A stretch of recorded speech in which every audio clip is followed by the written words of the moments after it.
I was going to use the mic. I'm kind of excited to be the only one to use the mic because I'm used to having like all these disgusting comics using the mics before me, and I had to start using one of these things, like a little mic condom, just because, you know, when we got back from COVID, honestly, like all the comics talk about like doing things to each other's buttholes, and I just didn't want pink eye, so I started using that because I really didn't want pink eye. I have been a teacher. I've been teaching for 26 years now, so I'm almost at the finish line. At this point, I'm done. I'm ready to do anything else, like Walmart door greeter, or whatever. But it's been interesting the last few years. Anybody have kids? Yeah. I'm kind of surprised. Well, like I have young kids that were in school during the lockdown. Maybe one, maybe two. Okay. So you got to like watch your kids learn at home or not. I get it. Like that first like month or two, teachers were like heroes. Remember that? The teachers are heroes. And then after like that first month, you got to see how your kids act, and then we're like, you need to get your lazy asses back in the classroom. You've had enough time off. I get it, guys. I get it. I don't want to hang out with your kids either. So.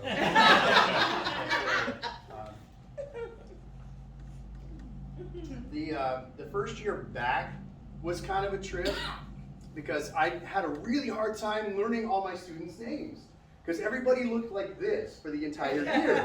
It was such a bizarre thing. But I did get a new appreciation for what it was like to teach at like the Afghanistan girls' school. So that was good. Oh, Taliban in here? Is that what kind of crowd this is? It's a show. Relax. It's a little edgy, sorry. My favorite thing about being in in-person school, actually, was breaking up fights. Like, that was always the thing I loved. And it's all the time.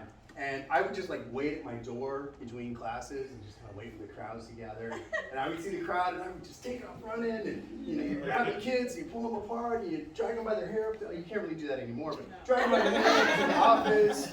And I started getting older and I had to stop. I had to stop doing that because I started getting hurt trying to get in the middle of these kids. And at this point now, like I see the crowds gather, I'm like, and if nobody sees me, it's like Hunger Games. May the odds be in your favor.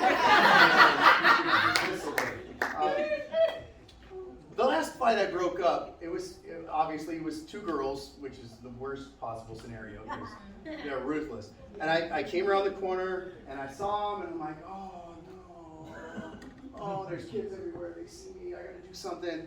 And I just kind of walked up and I didn't say anything. I did one of these. And they just kind of looked at me like, what? And they left. So that's what I do at this point. Star-Lord of the campus. I realized when Mike hit me up to come and do this, and I'm really grateful that you guys welcomed me into your family here.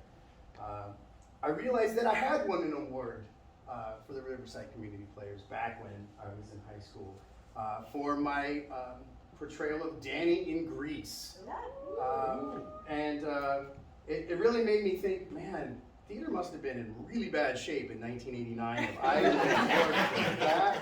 Like at this point, I know there's a VHS copy of it out there, and that's what keeps me from running for office at this point. I know it's coming out and then it's over for me. I also do comic books. And as if I don't have enough on my plate already. And with someone you probably know, Ron Mills. And we travel the country selling the comics that we create. And Comic-Con is kind of an odd place. I was just at LA Comic-Con a couple weekends ago. And it's like my least favorite show of the entire year. LA is just the worst. And if you go to LA for any reason, you understand, yeah, LA is the worst. But the worst part about, well, let's just say this. Comic-Con is the only place on the planet where theater people can go and say, wow, these people are a lot.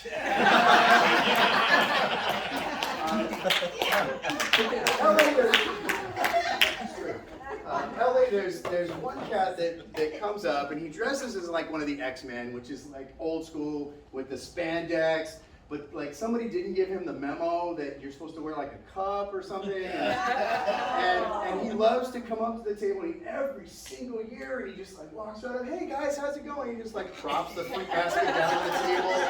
And we're sitting at the table and it's like, oh dude, good Lord. And you try to look anywhere else and he never leaves. So what Ron and I started doing is one of us would see him coming and we'd go, hey man, it's good to see you. I'll be right back, I'm going to the bathroom. And they would be stuck with him for the next half hour and trying not to look. And I usually win that game. I am getting older, and I feel like this might be my demographic at this point. I do a lot of the stand-up where there's a lot of young comics, which has been cool, getting to know a lot of the younger cats doing this stuff. I feel like I'm the father figure that none of them have, so that's kind of cool. But I've reached a point in my life where I like to think of it as this is the phase of your life where things going in your bum is no longer thought of as like a pleasure thing, it's more like a medical thing. Sorry to be crass. And I had something really, I want to say it was traumatic, but it was like one of those new experiences. And it's not the like oil check. My dog said, I need you to do this is gross, but I need you to do a stool sample. And I know everybody's peed in the cup for one reason or another, whether it's for getting arrested or whatever. And I didn't know what that meant. So I had these visions of like, oh my God, I gotta get this cup. And then somehow I gotta like maneuver, and I'm like visions of soft. I didn't know what I was gonna do. And like two nurses went. I just didn't know. Turns out, anybody ever had to do this, none of you had to do this. Holy shit, I'm in bad shape. So turns out, what you do now has nothing to do with a cup or a tray, at least for me. It was a little card, and I'm like, a card? And they give you 2 paintbrushes. This is where it gets a little gross. So you do your thing, and then you take one of the brushes and you paint it. It's the most awkward thing in the world. I'm like, what am I doing? What is happening in my life right now? And then you have to paint it in the little box. And, I was an art teacher for a while, so I'm doing like happy trees. I'm like this shitty Bob Ross over here. And then the OCD kicks in, and I gotta get like even strokes. So like long story short, I have an art opening next week. It's called Pink Eye. I think I'm gonna stop there while I'm there. Thank you guys so much.